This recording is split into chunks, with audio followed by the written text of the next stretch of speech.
Estamos começando mais um programa Evidências, na constante busca por fatos que comprovem a veracidade histórica da Bíblia Sagrada. Quando estudamos a história da arqueologia moderna, especialmente a arqueologia do Oriente Médio, percebemos uma coisa curiosa na trajetória dessa ciência. Até meados da década de 1970, havia um razoável consenso entre os especialistas de que a Bíblia era uma fonte histórica confiável, principalmente se estivesse se tratando da história antiga do povo hebreu.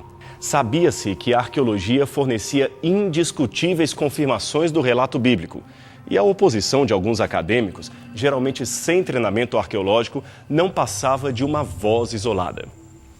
Só para você ter uma noção de como era praticamente unânime a opinião dos grandes arqueólogos a respeito da Bíblia, veja o que disseram alguns dos grandes pioneiros da arqueologia no passado. O leitor moderno pode seguramente firmar-se na conclusão de nada tem sido encontrado pelos arqueólogos que traga o menor distúrbio à fé. E nada do que se descobriu jamais pôde se desmentir uma só doutrina teológica. Já não estamos mais preocupados em tentar harmonizar ciência e religião ou tentar provar a Bíblia. Nossa conclusão é que a Bíblia pode se estabelecer por si mesma. Contudo, não existe a menor dúvida de que a arqueologia tem confirmado substancialmente a historicidade da tradição escriturística. Se há algo legítimo a ser dito em relação ao Antigo Testamento, é que a evidência arqueológica tem restabelecido a sua autoridade histórica, bem como aumentado seu valor por torná-la mais conhecida à luz do seu contexto e ambiente cultural. A arqueologia ainda tem muito por revelar, é claro, mas os resultados até agora confirmam o que a fé sugeriu, que a Bíblia é um livro digno de confiança.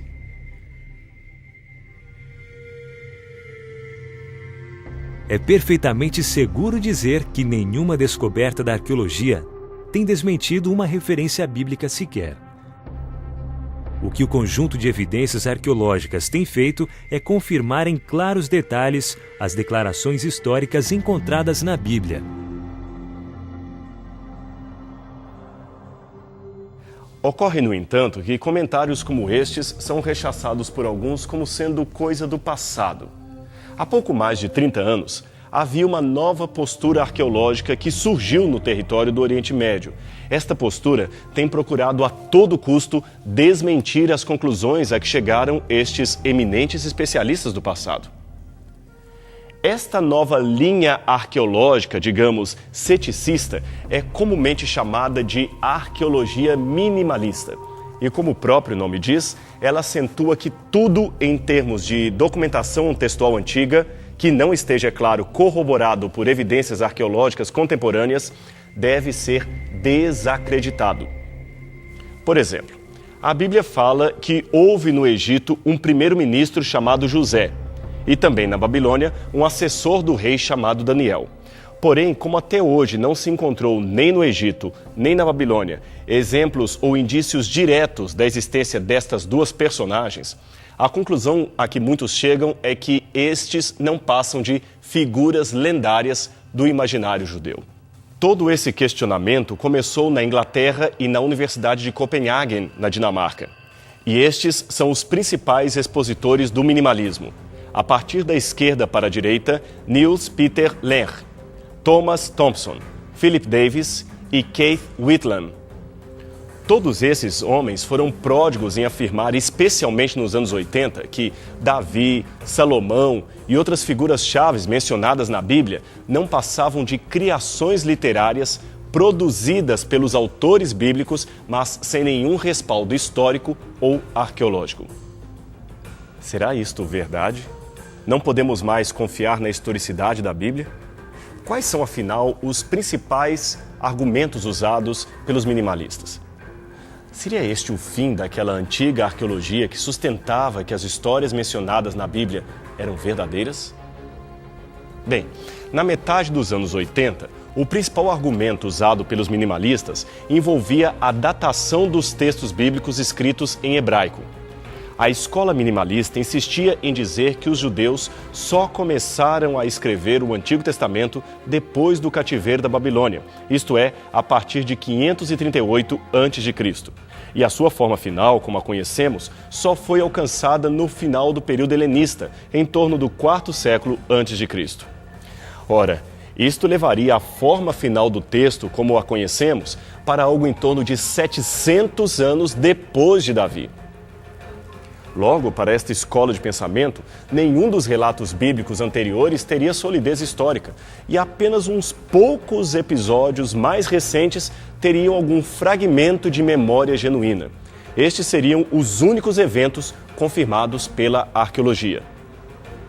Assim, a conclusão lógica seria a de que importantes descrições bíblicas não passariam de imaginação literária com fins propagandísticos. Por exemplo, nunca houve algo como um dilúvio, nunca houve algo como um êxodo a partir do Egito, nem as chamadas 12 tribos de Israel, ou até mesmo um tal reino unificado sob Davi e Salomão. Tudo isto, diziam os críticos, era uma lenda. Portanto, uma das propostas desse grupo é reescrever a história de Israel como ela teria de fato acontecido, e não como a Bíblia nos apresenta.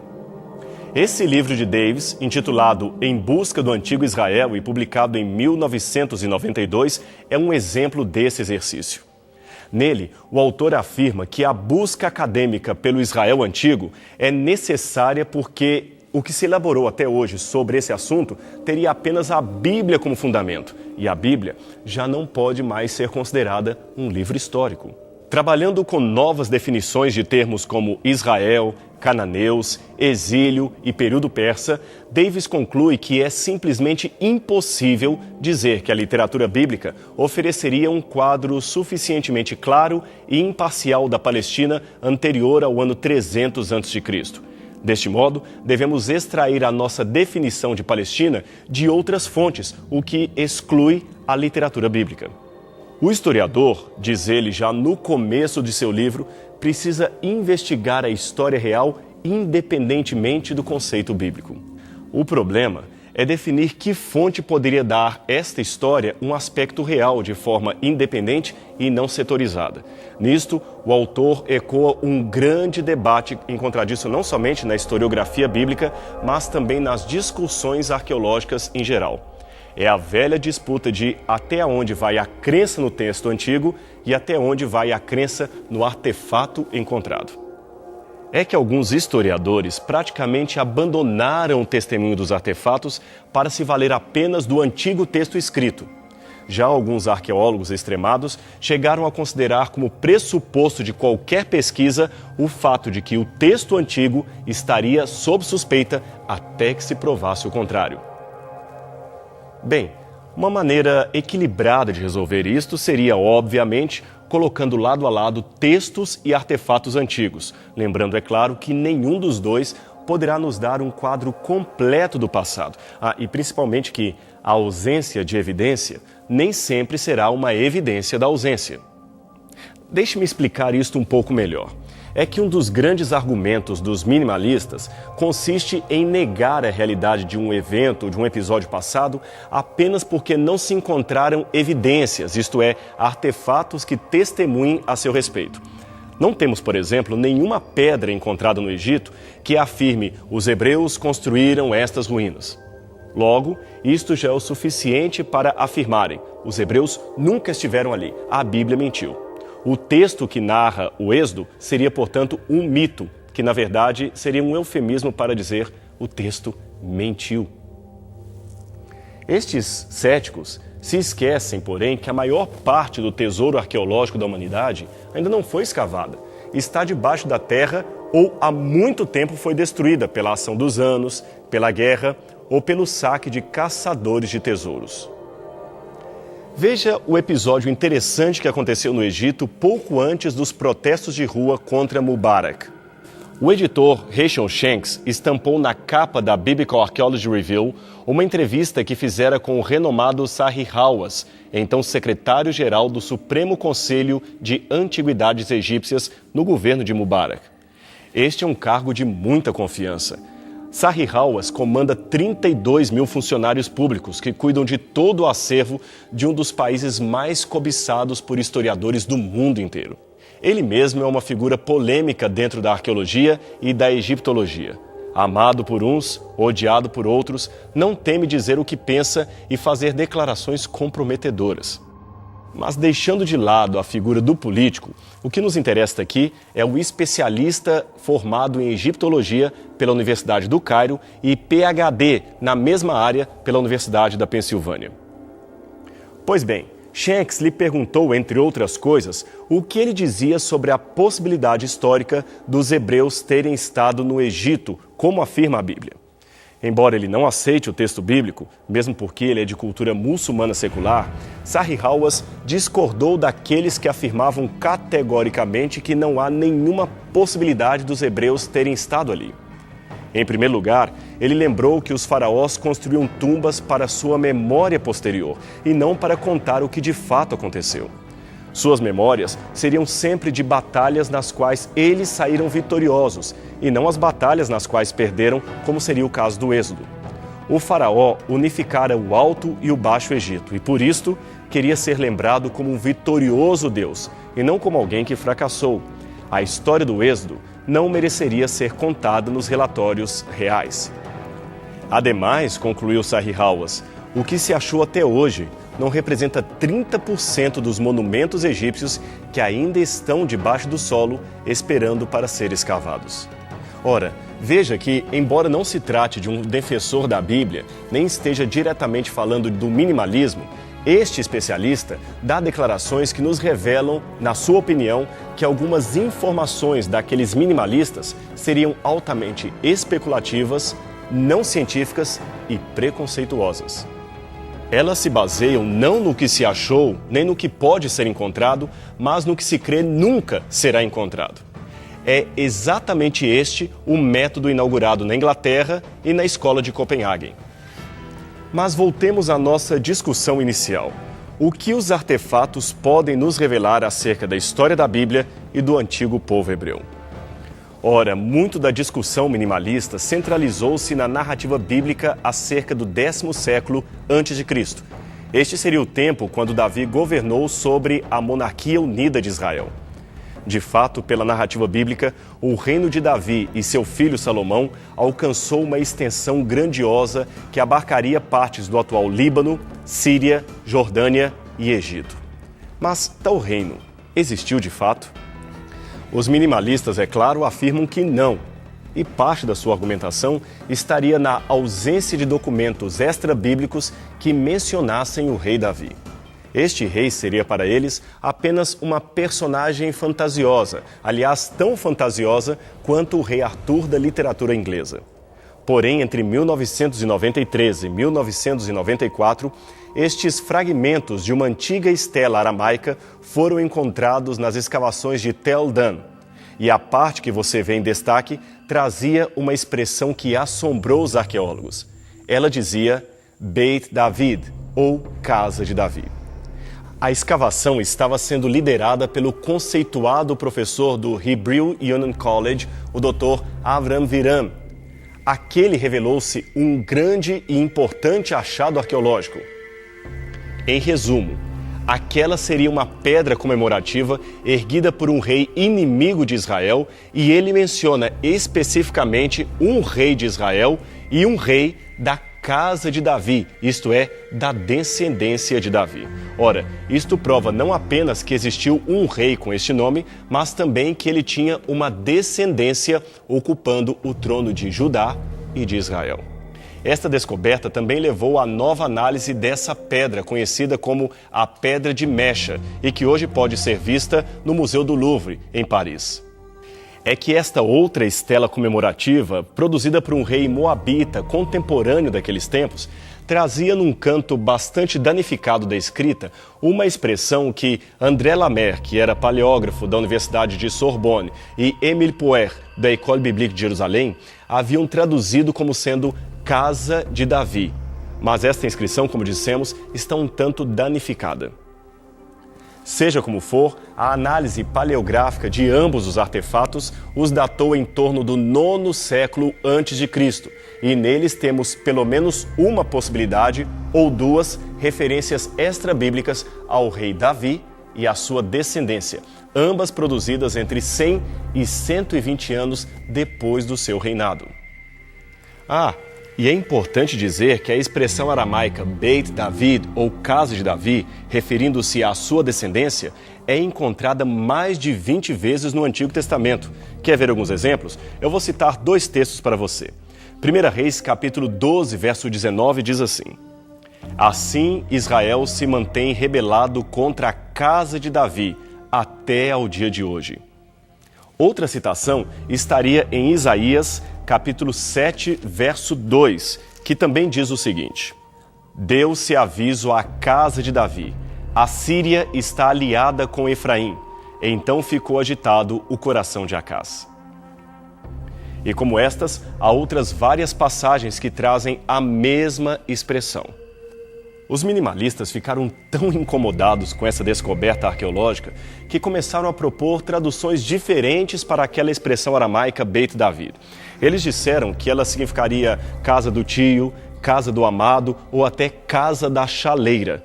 Mas como nenhum epigrafista endossou estas possibilidades, eles pararam de usar este argumento. Hoje eles preferem admitir que Davi existiu, mas afirmam que ele não foi um grande monarca que governou uma grande extensão de terra. Ora, isto é uma insistência em afirmar uma teoria que já se comprovou infundada. Bem, você se lembra que mencionamos a Estela de Mecha, não é mesmo? Ainda que alguém insista em não aceitar que a escrita danificada trouxesse mesmo a expressão que encontramos na Pedra de Tel Dan, ou seja, a expressão Casa de Davi, uma coisa é certa. O seu texto, que aqui você vê reproduzido em forma de ícone, traz não somente o nome de Javé, o Deus de Israel, que está destacado em amarelo, como também apresenta a forma como o rei de Moabe atacou a cidade de Astarote, que foi edificada por um anônimo rei israelita. Agora veja que interessante. Este evento mencionado na Pedra de Mecha foi unanimemente datado em torno de 850 a.C., portanto, bem antes do cativeiro babilônico. Ali mostra não somente o nome de Deus de Israel, que já era conhecido pelos povos vizinhos, como também menciona uma cidade do território da Transjordânia ocupada por Israel. O texto prossegue dizendo que este rei de Israel comandava ou controlava aquela região a partir de uma capital que, obviamente, seria bem distante dali. Ora, isto por si só já indicaria um grande reino pertencente aos israelitas, mas o texto foi mais além. Ele afirmou que este rei, por muito tempo, subjugou o grande reino moabita e que seu filho havia feito o mesmo. Veja, líderes tribais não teriam tanto poder e tanta extensão territorial. O texto também nos forneceu o nome deste rei. O seu nome era Omri. E seu filho, possivelmente mencionado 2 linhas abaixo, seria Acabe. Estes são 2 líderes largamente mencionados na Bíblia Sagrada. Agora, deixe-me mostrar a você uma foto bastante significativa. Aqui você vê 2 renomados arqueólogos israelenses. O de camisa polo segurando uma garrafa d'água é o Dr. Israel Finkelstein, da Universidade de Tel Aviv. O outro de camisa azul é o Dr. Yosef Garfinkel, da Universidade Hebraica de Jerusalém. Ambos estão visitando as escavações de Khirbet Qeiyafa, dirigidas por Garfinkel. Finkelstein, para que você saiba, é um dos mais contundentes negadores da realidade histórica do reino unificado de Davi e de outras histórias mencionadas na Bíblia. Ele é um grande defensor das conclusões minimalistas, embora ele mesmo não aceite ser identificado como um minimalista. Já Garfinkel se tornou um defensor da historicidade bíblica. Eu tive a oportunidade de conhecer a ambos, mas trabalhei mais de perto com o Dr. Garfinkel nas escavações de Shah Har-Golan em 1998. Foi muito bom aprender com aquele professor, não apenas no que diz respeito às técnicas, mas também quanto à cordialidade e respeito típico de sua pessoa. Naquela época, Garfinkel se dedicava à pesquisa arqueológica pré-histórica, especialmente aquela alusiva à arte neolítica. Mas com o tempo, ao ver evidências que não podiam ser negadas, ele migrou para o Departamento de Arqueologia Bíblica e hoje dirige escavações nesta área. E deixe-me dizer uma coisa a mais. Garfinkel discorda veementemente dos minimalistas. Além disto, ele afirmou ter encontrado fortes argumentos para afirmar não somente a existência histórica do Reino Unificado de Davi, como também o fim da arqueologia minimalista. Esta afirmação é muito forte e as suas conclusões são muito interessantes. Por isso, vamos continuar com esse assunto e apresentar as suas argumentações no próximo programa Evidências, aqui na TV Novo Tema.